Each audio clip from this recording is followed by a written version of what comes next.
यवतमाळ जिल्ह्यातील वणी शहरात आमदार संजीव रेड्डी बोतकुरवार यांनी स्वतः मटका अड्ड्यावर धाड टाकली आहे। तर याबाबत पोलीस अधिकाऱ्यांना माहिती देऊन देखील त्यांनी मटका अड्ड्यावर धाड टाकण्यास टाळाटाळ केली।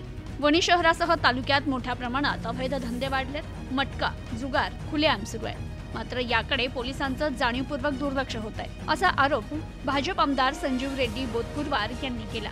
याबाबत वणी पोलीस आणि वरिष्ठ पोलीस अधिकारी यांना माहिती देऊन दुर्लक्ष केलं। त्यामुळे आमदार संजीव रेड्डी बोतकुरवार यांनी स्वतः मटका अड्ड्यावर धाड टाकत वणी पोलिसांची पोलखोल केली आहे। दिवसभर मजूर काम केल्यानंतर या मटका जुगार अड्ड्यावर येत मटका जुगार खेळून पैसे हरतात।